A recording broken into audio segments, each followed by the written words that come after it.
That's it. This quiet, simple moment is what we've all been waiting for. The first shot of the COVID-19 vaccine, the first step towards a return to normal. Hello, I'm Adrienne Arsenault. And I'm Andrew Chang. Just 9 months ago, COVID-19 brought this country and the world to a grinding halt, tore us away from our loved ones, and took more than 13,000 Canadian lives. Well, tonight we fire back. I see this as the first step forward into the light. Canadians are more than ready to go on the offensive. I will have a big sign on me, vaccinated, let me out. And while the second wave is still surging, today brings a new weapon to the fight, hope. There's a long road ahead of us, but what this represents is hope.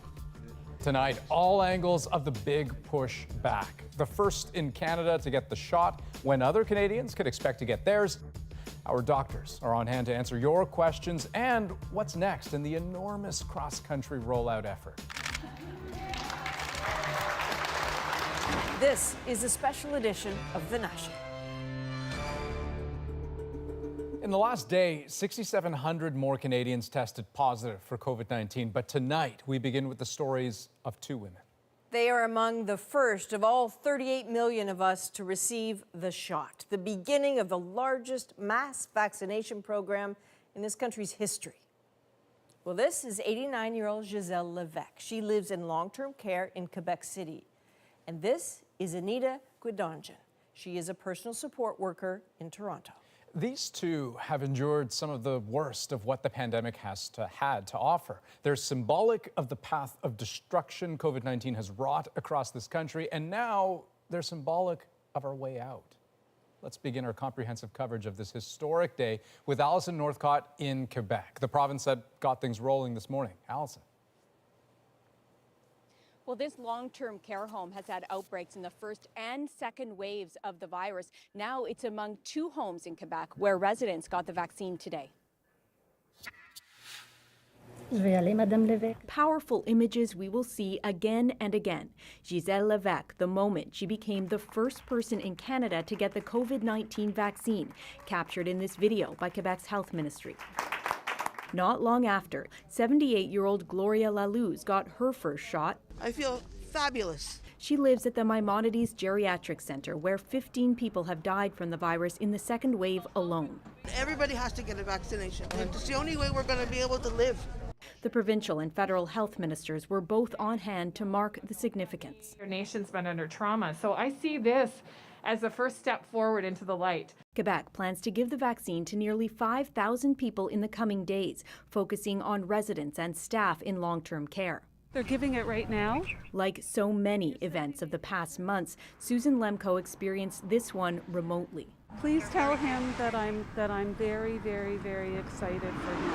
On the line with her 95-year-old father's caregiver while he got the vaccine. Her father, Frank Lemkovich, caught COVID during the first wave. His daughter wants him vaccinated because she worries he could catch it again. He hasn't held his wife's hand since March. Within time, we can have hope now that my mother, who's 96, can come see my dad and that we can all be safe. My hope is everybody watched over this and they did it correctly. Beverly Spanier got her first dose today. Once she gets the second one, she looks forward to regaining some freedom. I had a friend in ICU. I couldn't even visit that person. I will not accept this anymore. I will have a big sign on me, vaccinated, let me out. The health authority says most residents here have agreed to be vaccinated, and 150 were expected to get a shot today. The Quebec government says it plans to vaccinate up to 650,000 people by April 1st. But it's also reminding people that the pandemic is far from over, because with the number of cases and hospitalizations continuing to grow, it says it remains critically important to follow public health measures. That's a good point. Alison Northcott, thank you.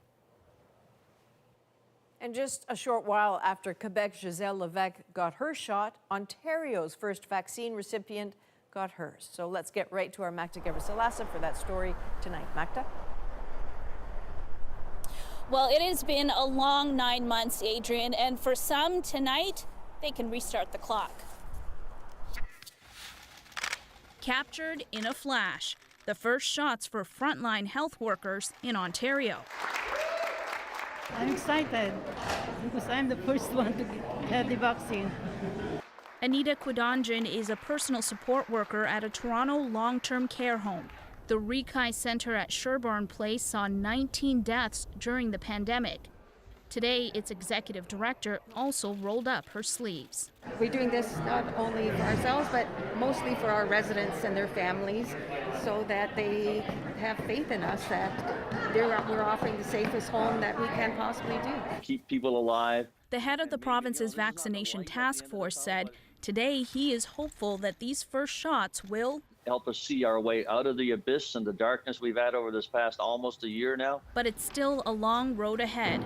Right now, there are 6,000 doses of the Pfizer vaccine in Ontario. The vaccine requires 2 shots. Another 85,000 doses are expected to be sent to sites across the province by the end of the year. But the second wave rages on with almost 2,000 new cases today. The vaccine, like I say, is not the silver bullet to the problems in the healthcare system. Those representing healthcare workers in long-term care homes are worried. So there's still a lot of homes that are in a crisis right now, a lot of outbreak, a lot of deaths happening. So we've got to step up and make sure that we don't forget that there is a second wave here. Even with the vaccine, provincial officials were also bluntly realistic. We're not going to prevent the spread of the infection in the general population until we hit herd immunity. So it's very important people continue to do the basic measures. The program to begin vaccinating the general public isn't expected to start until April. Okay, so Magda, obviously a big day for Ontario, but what's next? Well, tomorrow it is Ottawa's turn. Half of the doses in the province are in Ottawa. And again, it's going to be healthcare workers in long-term care homes that will be rolling up their sleeves first. Now, of course, everyone involved in this process, this is really kind of a learn-as-you-go process. And any concerns and problems that pop up in this next little while will really inform the process as more of the vaccination becomes available in the coming weeks and months, Adrian. All right, thank you, Magda. We'll be watching. That's Magda. And I'd like to pick up, if I could, with Dr. Zain Chagla, an infectious diseases specialist who has been giving us great perspective on this pandemic as we sort of make our way through it. And Dr. Chagla, I have to wonder, when we keep hearing about folks regaining their freedom once they're vaccinated, because after that second dose, is it safe to start changing one's behavior? Yeah, it's a really good question. And the answer is we don't know. And I think we have to assume, based on precaution, that we can't just yet. What we saw in the Pfizer trials was a number of individuals getting vaccinated. In the individuals that got vaccinated, the risk of symptomatic COVID-19 was reduced. Now, we don't know whether or not that means when they were exposed, they didn't acquire the infection and shed the infection, or when they were exposed, they were relatively asymptomatic and wouldn't trigger getting tested. The problem is if we don't know for sure if you are still able to shed the virus, then theoretically you're still a risk to others. And so those that were immunized in long-term care today, for example, if they persistently could still shed the virus, they really do need to adhere to the PPE just to make sure that their patients are protected until this part is actually sorted out. Very important reminder. Dr. Chagla will be back a little later to answer viewer questions, so doctors, sit tight. Canadians in other provinces are surely wondering, when do vaccinations start here? Well, it's a distribution chain. So some jurisdictions received it. It's hard to get it in all jurisdictions at one time. Well, Manitoba begins its vaccine rollout Wednesday with enough doses for 900 people. Alberta is also starting on Wednesday at hospitals in Edmonton and Calgary. BC's vaccine shipment arrived late last night with immunization clinics planned for tomorrow. New Brunswick's first clinic happens Saturday in Miramichi. Exact dates are a little less clear for other provinces. But provinces differ on a lot more than when vaccines will roll out. How they roll out is distinct too. As the precious cargo trickles into this country, some provinces are holding back half the vaccine doses to make sure people can still get a second shot. Others are taking a gamble and doling all of it out right away. Here's Christine Birac with the risks and rewards of both approaches. A growing number of Canadians, including Carol Ann Sevier, say their questions are answered. They want the vaccine. Yes, they absolutely are, and I'll be there with my sleeves rolled up. A new survey found nearly half of Canadians want a shot immediately instead of waiting. That's an 8% jump since last month. But how quickly you'll get it may depend on where you live. Some provinces plan to hand out most, if not all, the initial vaccine doses they receive, even though each person requires 2 shots. We have good protection even after the first dose. BC says we aren't holding back doses because we want to protect as many people as possible, as quickly as possible. Saskatchewan and New Brunswick have similar pilot plans. Ontario says it is reserving half its doses for now. I don't actually know what the right thing to do is. Would you just give twice the people 1 dose? I've heard some very compelling arguments for that. Pfizer's trial data shows 7 days after the second dose, the vaccine was 95% effective in preventing COVID-19. But researchers also found between the first and second dose, nearly half of participants exposed to the virus still became infected, resulting in a vaccine efficacy of 52%.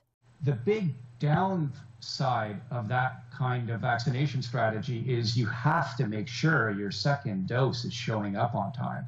Ottawa says it's constantly in talks with vaccine suppliers, but nothing is certain. We are still finalizing the precise numbers of the shipments coming next week and the weeks after. I wouldn't want to take the gamble that I get one vaccine and may not get the second one. In a statement, Pfizer says we're still learning a lot about the protection offered by COVID-19 vaccines. Its recommendation to the provinces, 2 doses per person guaranteed. Christine Birak, CBC News, Toronto. Okay, so let's loop in Dr. Lisa Barrett now, an infectious diseases specialist joining us from Halifax. And Dr. Barrett, can you give us some perspective on this? I mean, does this feel like a reasonable gamble, especially given that the plan has always been to get 250,000 doses by the end of the month? Right. So, spoiler alert, there's not one easy answer here. And certainly the reason that provinces differ is that each province is at a slightly different part, I think, of this pandemic and of the second wave. And so what I mean by that is, obviously the ideal is to have your first shot at the time you get your first shot and the booster available for sure, because we know that immunity does wane after a certain period of time, and the booster is an important part of making sure we have at least some durability of this protection. However, if you're in a situation where there is a great deal of community virus and you don't have a good handle on the spread, then it may be reasonable to vaccinate more people very quickly in hopes that you're going to head towards some sort of mass effect or herd type effect. The challenge with that is not many folks and not many provinces have enough vaccine to get to that herd impact, and therefore some other provinces have decided to go with the guaranteed 2 doses for each person who starts the actual series. Yeah, that is it is a tricky balance. Dr. Barrett, thank you for that. And you'll also be joining us later in the program to answer viewer questions about the vaccine. Thanks. Now let's zero in a bit on what does come next, what officials at the federal level are expecting and hoping for. Between now and the end of this month, we can have up to 219,000 additional doses. The exact scheduled delivery remains to be finalized. Major General Danny Fortin is heading up logistics and says he's also expecting provinces to increase the number of sites across the country capable of taking shipments. Right now there are 14.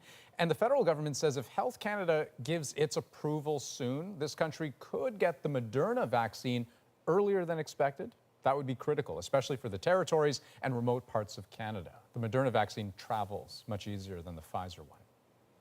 Now, Manitoba is tapped to receive extra doses of that Moderna vaccine. That is because the province has a higher proportion of First Nations people in remote communities. Overall, today, Manitoba reported 241 new cases of COVID-19. That's the lowest count in 3 weeks. But it's the community of Shamattawa First Nation where the virus is out of control. The only way in is to fly there, and help from the military has done just that. Austin Gravish was there. They're only allowed 5 minutes outside. In an isolated community, unprecedented separation. 3 more minutes. These are 2 COVID patients. The local rules mean they can only be outside for 5 minutes. Carl Kanabi makes sure they don't stay out any longer. I've been working here for like a week and 4 days and watching these guys so they don't have to run away. The community school has become the command center for this operation. People who test positive for COVID-19 are being put in a new self-isolation center inside the school's gym. The military have cots set up here so they can sleep, and they're also setting up classrooms for people who need to self-isolate. Shamattawa Chief Eric Redhead says about 1/3 of his community has tested positive. At least 1,000 people live on reserve. The chief is now working on the assumption everyone here has the virus. Literally the entire community is a contact, right? Because we're so confined. We have one school, one grocery store. We are worried about getting COVID. I'm worried that my kids will get sick. My mom has it, and my little brother has it, and my sister-in-law has it. About 60 members of the armed forces are now here to help. They will do wellness checks and contact tracing. The thing that is really unique about this is that we are in Canada helping Canadians. These are our people and we're at home helping each other. Shanahan Redhead is taking food to people who can't go out. They're really happy we can't, because they can't leave their house and they're really scared of leaving them because they don't want to catch COVID. They don't want their family to have it or anyone next to them. I pray that everybody gets well, gets better, and people listen to the protocols. Including a mandatory curfew forcing people to stay inside after 7 at night. But until then, there's always a little time for fun. Austin Grabish, CBC News, Shamattawa. Now, a day after sweeping new restrictions were introduced, Alberta saw another record daily case count. We are still many months away from seeing widespread protection against COVID-19, which means the steps we are taking now to slow the spread and bend the curve are still critical. The province recorded 1,887 new cases, along with 15 new deaths. New restrictions on gatherings and businesses will remain in place for at least 4 weeks. Would not surprise me if we went over 2,000 cases in a day, which we have not breached so far. Ontario's top doctor warning numbers are expected to rise this week as the province recorded more than 1,900 new cases today. That's a level Ontario's only reached a small handful of times. And it comes on a day where a number of regional health units are tightening restrictions, including lockdown orders taking effect in York and Windsor-Essex. Now, Windsor is one of the several places in Canada dealing with school closures caused by outbreaks of COVID-19. Those outbreaks don't have to be big in order for school boards to make that move. Deanna Sumanak-Johnson shows us how parents are coping in 3 cities. Musician Amanda Martinez had a busy week planned for herself, rehearsing for a virtual concert. But her children's school board had other plans. As of today, all 3 of her kids are back at home, learning virtually with her husband overseeing them. Everybody is taking precautions, and I think if closing for 1 week is going to prevent a huge, further outbreak, then I think it was the right thing to do. Martinez's children's school is among the 9 in Toronto now closed due to a COVID-19 outbreak. In Windsor, Ontario, in-class instruction ended on Friday at all schools. I'm not too excited, but hopefully we can get through it so we can go back. Regina Public and Catholic school divisions announced earlier this month that school would be online only this week. We're trying to make things a little bit easier and a little bit better in the long run, and at least with some warning here, most of our families have been able to make some kind of arrangement. What is this one called? For Crystal Nevadomi, that meant asking her workplace to allow her to work from home and help her 3 school-age children. I did feel this morning that I had things printed off. I had piles ready for each of the kids. And despite that, there's been a lot of times today where I thought to myself, oh goodness, this is just complete chaos. Chaos that, at least for now, has an end date in sight. For Regina, January 11th is when in-person instruction starts again, a week later than usual. In Toronto, the scheduled return date is still January 4th, though some parents have their doubts. And of course, should anything change between now and then, there's still a few weeks before then. we'll update our school communities. Until parents know for certain, they'll be haunted by memories of last spring and the March break that stretched into months and months. Deanna Sumanak-Johnson, CBC News, Toronto. And we'll have more coverage of the first vaccine ahead. But we want to bring you up to speed on another important story tonight. An Ontario man has been found guilty of manslaughter for throwing a trailer hitch at an Ojibwe woman who later died. But as Cameron McIntosh tells us, many Indigenous people watching the trial still feel let down by the justice system. Unable to watch inside because of the pandemic, demonstrators watched the verdict come outside on Zoom. Melissa and Connie Kentner, both relieved and disappointed. Overall, it's a good outcome. It's what we wanted, in general. It would have been better if it was murder. In January 2017, Kentner's sister Barbara was hit by this trailer hitch, thrown from a passing car as the two were walking down a street. Barbara died of related injuries 5 months later. Braden Bushby admitted to throwing it. Convicted today of manslaughter, a more severe charge of second-degree murder was downgraded before the trial, angering many in the Indigenous community, along with supporters, who held a rally yesterday in a community with a long history of racial tension and violence. Thunder Bay needs to start working with people. We need to start working on how we treat each other, respect, caring. So there are some concerns. It seems clear to the Indigenous population and sort of from an external perspective that this crime was motivated by hate. Lawyer Krista Bigcanoe has been watching the trial. She concedes proving hate as a motivation is difficult, but still thinks the Crown could have gone farther. It's about making sure that justice is being upheld and seen to be upheld. After years of delay, the Crown was eager to get the case to trial. A manslaughter charge didn't require a jury during a pandemic. As for using hate as an argument for a harsher sentence, I'm not going to have any comment about what's going to happen at the sentencing proceedings until we're ready to say that in court. Manslaughter carries a sentence of anywhere between probation and life in prison. I don't want to say no more. I'm just starting to get mad. Melissa Kentner says she'll have more to say in her victim impact statement at the sentencing hearing in February. Cameron McIntosh, CBC News, Winnipeg. Joe Biden is one step closer to the White House tonight. The integrity of our elections remains intact. Next, the Electoral College makes it official as a top Trump ally resigns. A white-knuckle rescue from a raging BC river caught on video. And as the first Canadians roll up their sleeves, the doctors answer your vaccine questions. Will this vaccine protect us from mutations of this virus? What about those of us who have autoimmune diseases? Will high school students be able to attend in-person school full-time? This special edition of The National continues in just 2 minutes.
The United States also handed out the first shots of the Pfizer-BioNTech vaccine today.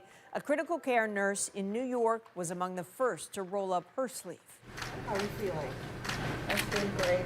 All the first doses are expected to go to high-risk healthcare workers. For us who are in the front lines taking care of these patients, it is such a moment of hope. That glimmer of hope came with a stark reminder, though. As of today, more than 300,000 Americans have died, more than any other country in the world, and it's now nearing 16.5 million confirmed cases. Despite the scientific advances of a vaccine, we still have a long way to go. Soon, the country's pandemic effort will be handled by a whole new White House administration. Well, today, the Electoral College confirmed Joe Biden will be the next president. But as Susan Ormiston tells us, Donald Trump still won't concede, even as his attorney general quit. Bill Barr once said Trump's interfering tweets about justice made his job kind of impossible. But he would solidly defend the president until he butted up against Trump's baseless claims of election fraud. It's going to be a very hard thing to concede because we know there was massive fraud. No evidence, Barr said. I guess he's the next one to be fired, since he now, too, says there's no fraud. Trump also blamed his attorney general for staying silent on ongoing investigations into Hunter Biden. There's a clear frustration. I'll leave it at that. So Barr took himself out, resigning next week, putting distance between himself and a one-term president. Joseph R. Biden has received 16 votes for President of the United States. As the next president, Joe Biden was affirmed today with states casting their electoral college votes. The electors have unanimously cast 16 votes for Joseph R. Biden. Effectively, that ends legal challenges to the election result, but leaves an angry resistance, which spilled out again over the weekend as Trump continues to fire up the fury. What's up? Tonight, Joe Biden urged the country to put the election behind them. Our democracy pushed, tested, threatened, proved to be resilient, true, and strong. Tonight, Biden forcefully condemned Trump's efforts to overturn results. He called the political pressure, verbal assault, even physical threats on election officials unconscionable, praising those on all sides, he said, who stood firm and refused to give credence to what was not true. But Biden now faces fierce opposition from the tens of millions of Trump supporters who, spurred on by the president, still believe that Biden's presidency is illegitimate. Adrian. All right, thank you, Susan. The CBC senior correspondent, Susan Ormiston, in Washington. Well, in Major League Baseball, Cleveland's team is the latest to announce it's changing its name, but not until after the 2021 season. They don't have a new name just yet, but this follows similar moves earlier this year when the NFL's Washington team and the CFL's Edmonton team finally broke away from their team names that many called out for being offensive and racist. We'll get a load of that. A daring rescue operation over the weekend on Vancouver Island. A man in his 30s fell off a cliff between two waterfalls. He clung to that log for about an hour before being pulled out. He had hypothermia and was taken to hospital. We will be right back with more special coverage of this historic moment. Canadians are now receiving the COVID-19 vaccine. So next, the doctors answer your questions, but as we go to break, we decided to ask a question of our own. I am so excited. I can't wait to be vaccinated and to see all of my colleagues be vaccinated. When it's my turn, I'm going to roll up my sleeve and accept it happily, gratefully, and I might even cry a little bit.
Madame Lévesque, je vais piquer, OK?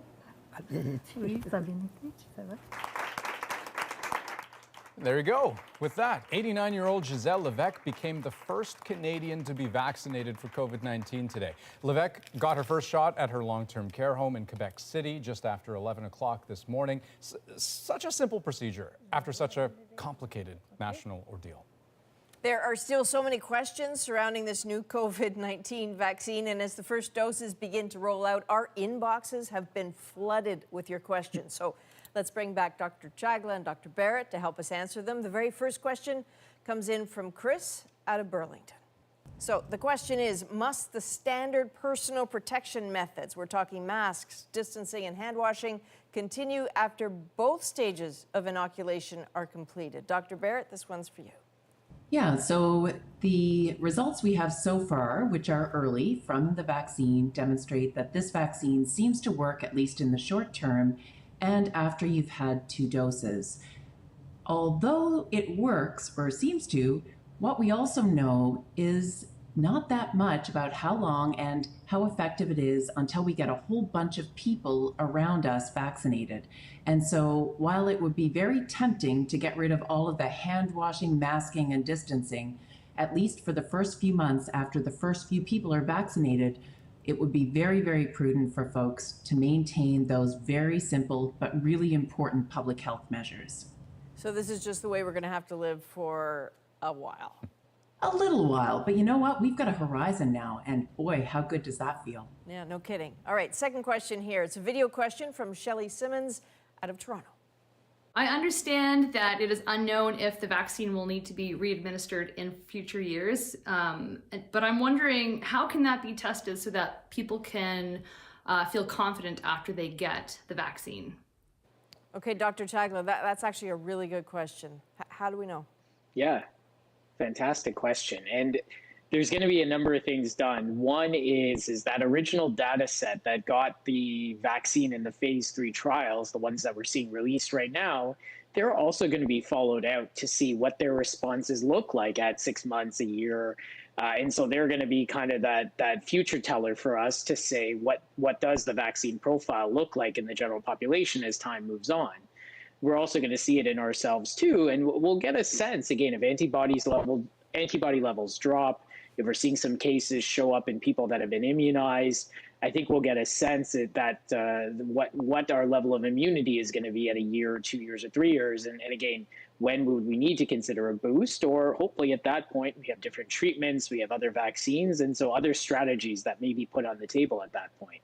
Okay, just a quick follow-up, Dr. Chagla. If it's established that we need to take the vaccine once yearly, let's say every March you have to take it, what happens in the January and February? Is it your sense that our immunity will diminish, or do we just not know that yet?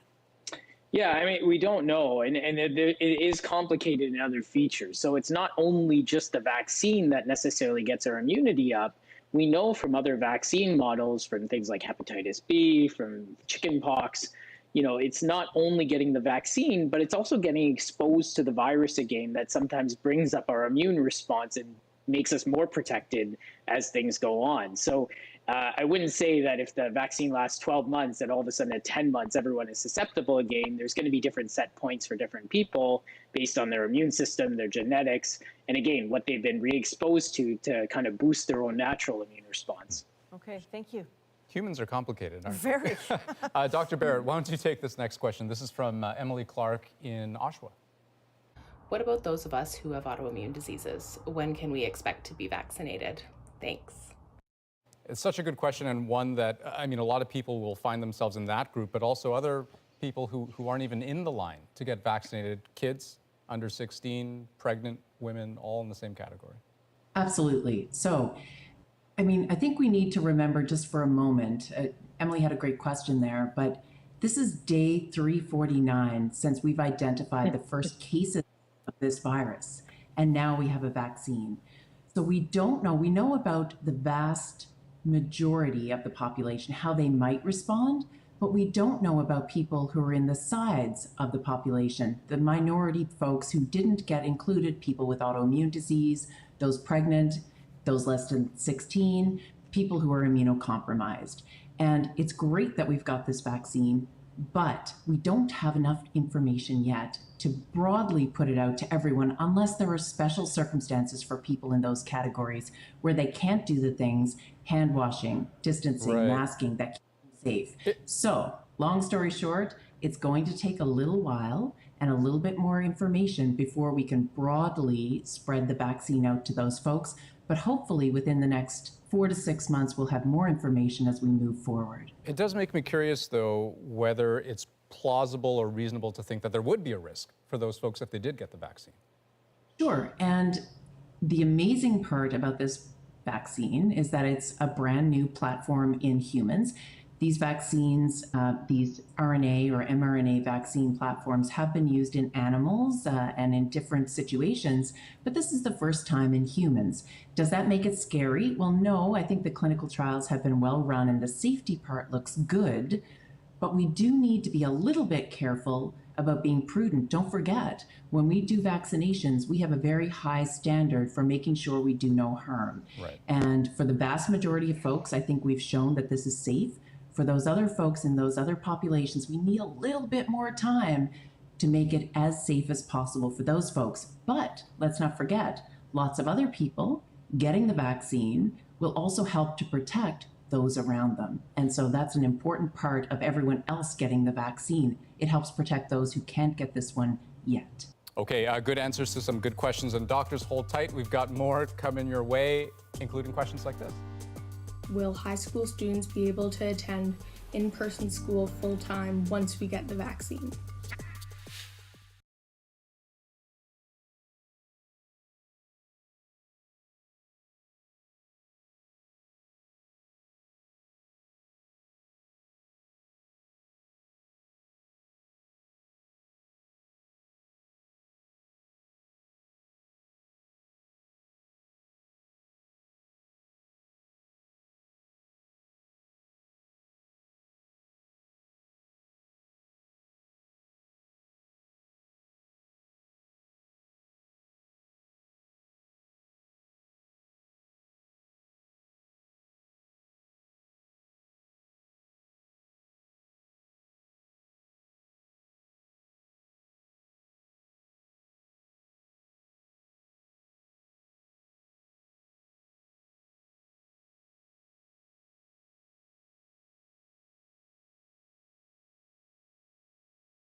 there, welcome back. We are continuing to answer your questions, joined once again by Dr. Barrett and Dr. Chagla. So Bree Hollerack sent us a question. It is, once vaccinated, will we still have to isolate for 2 weeks after returning back to Canada? So Dr. Chagla, how about you for this one?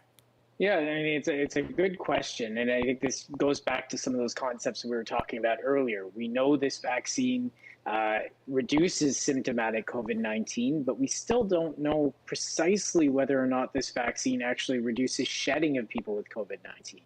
Knowing what's going on globally, it's going to be hard to assume the latter until the evidence is proven. And so until we get that data that this vaccine essentially prevents people from shedding COVID-19, those quarantine requirements may be around or tagged to some sort of testing to make sure that people aren't infectious when they're returning to Canada. Okay, quick follow-up to that, Dr. Chagla. A few weeks ago, there was some suggestion the CDC was reconsidering the length of the quarantine time. Any updates on that? Yeah, I mean, the CDC has put out their statement towards 7 days with a test and 10 days without. I think Canadian governments and provincial health authorities are starting to look at this. It is a compromise between, the 1% potentially sneaking out and causing infection versus getting the other 99% to tolerate a quarantine period. So I think given the pressures, we'll probably see some leverage towards this soon, making, evidence-based decisions to see if this fits here in Canada. Okay. We've got a video question. Dr. Barrett, maybe I'll have you take this one. This is from Brindley Fellows out of here in Toronto. Will high school students be able to attend in-person school full-time once we get the vaccine? Well, it's a good question again, and I love that folks in high school are so eager to get back to high school. Never had such an eager group to get back to school. It's wonderful. I guess that depends not just on the vaccine. Again, to Dr. Chagla's point, we'd have to figure out if this vaccine is going to give us some immunity or complete immunity. So people may still shed, we're not sure yet. But also we need enough people immunized that going back into a classroom is a protected environment. And also it depends on the amount of virus that's still in our communities around us. So if not everyone is vaccinated, we need to judge what the risk is based on the number of people around in the community that are infected. If the viral temperature, if you will, is high in the community, then we're going to have to make sure many people are vaccinated and that we're into a stage where we can still have some precautions in school. So it's not really a great answer, but hopefully the answer is sooner and much sooner than if we didn't have the vaccine. Right. And Adrian, I guess, high school is interesting because you've got a lot of kids who are under 16 who won't be getting the vaccine anytime soon, which further complicates. Drags out the timeline. Yeah. We have a similar question. It's from Luther B., who asks, what if only half the population is vaccinated? How much of the population has to be vaccinated to achieve herd immunity? Very briefly, Dr. Chagla? Yeah, so much of the modeling, and again, this is on the presumption that the vaccine prevents people from infecting other people, which we haven't established yet. If that really is the case, we're thinking about 70% of the population needs to get that vaccine. But it's dependent on, again, that fact that it prevents person-to-person spread, but also that the vaccine functions relatively how it did in the clinical trials when it gets rolled out in the population. So a lot of factors there, but yeah, probably 70% of the population that needs to get it before we've achieved herd immunity and we can protect the people that can't get it or don't make a response to it. All right. Again, both of you, thank you very, very much. Lots of great questions tonight, as always. And please keep them coming. You can message us directly on Instagram at CBC The National, or you can send us an email at covid@cbc.ca. And next, the push to make sure all countries have access to the vaccine. But first, more reaction to this pivotal moment in Canada's COVID fight. I feel like there's a renewed hope going into 2021, and for that I am so grateful. Scientists have done a superlative job to make this happen. I'm ready. Bring it on.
Welcome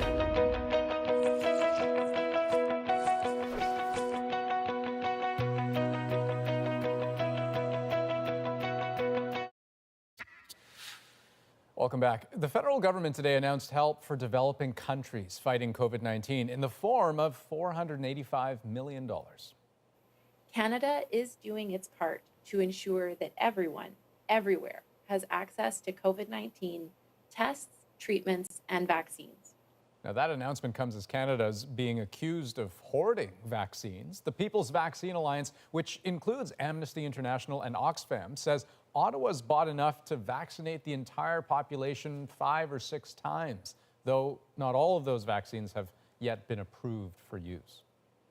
Now, some healthcare workers in various nations throughout Africa fear that their continent will be forgotten as the COVID vaccine rolls out. The continent has held up relatively well in the pandemic so far, but as we know, COVID-19 can always get worse. Margaret Evans shows us the concern and the situation in Uganda. Henry Bugembe on his red motorcycle became a familiar sight in the town of Nakawuka during Uganda's lockdown last spring. With public and private transportation banned at the time and few ambulances, the volunteer health worker used a rare pass and the motorbike to drive people in need to hospital. Existence of COVID-19 didn't stop people from suffering from other diseases, but it was very hard for someone to travel, to go to the hospital. He also delivered medicine, a vital service in a country where 1.4 million people are living with HIV. Critics blame the heavy-handed lockdown for unnecessary deaths. But predictions that COVID-19 itself would completely overwhelm African nations with fragile health systems haven't been borne out. The Uganda Virus Research Institute in Entebbe is the main testing facility. I think what is happening in Uganda and many African countries, the infection may be spreading, but most of these are symptomatic or mild. A young population, the median age across Africa, 19, is likely one reason, he says. Another theory is that Africans might have existing immunities because of heavier exposure to other diseases. Uganda has recorded over 27,000 COVID-19 infections and 221 deaths overall. Doctors here admit the number of infected is likely much higher, but believe they'd see a higher mortality rate. Dr. Julius Latwama believes the infection's continued spread is worrying nonetheless. The worry is with the health system. The health system is getting overwhelmed. Uganda is a country of 42 million people and just 55 functioning intensive care beds. As countries like Canada and the United Kingdom roll out vaccines, Professor Kalibu admits there are worries Africa will be left out. But overall, I think there's been international support. Now, as we're talking about vaccines, the discussions that are going on to ensure that low and middle-income countries are not left behind. Henry Bugembe is still working to raise awareness about COVID-19, but says fewer people are willing or able to listen. Their resilience fading. Margaret Evans, CBC News, Nakawuka. Well, the moment is next, and it's the moment watched across this country today. But first, more reaction to the first COVID vaccines in Canada. Being at a school of over 1,000 students, I want to be able to create the most safe and welcoming environment possible for our students. I believe it's putting us one step closer to hugging our loved ones and for my patients to see the smile I wear behind my mask.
For some Canadians, today marks a day they won't soon forget, the day they got the COVID-19 vaccine.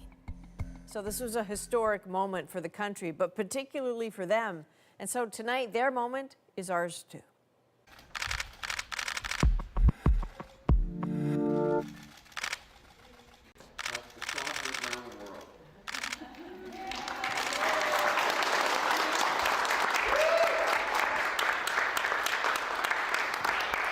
We have been waiting for this for so long, and I'm here now, and I'm so thankful. You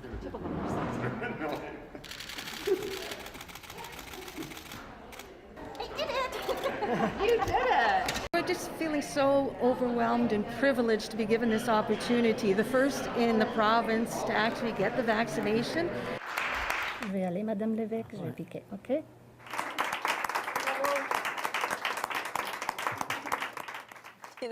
You know, when I look at that, if I sort of pull back a little bit and remember March and everyone warning us that, you know, be prepared, vaccines could take a year to 18 months, and it's 9 months later. And I know those are simple looking moments, but in the scheme of things, it's extraordinary. Except, I mean, of course, it's still worth remembering that, I mean, on day one, even if you get the vaccine, nothing changes, right? You've still got to protect yourself and protect others. Right? No, you're right, undeniably. That is true. That is The National for this December 14th.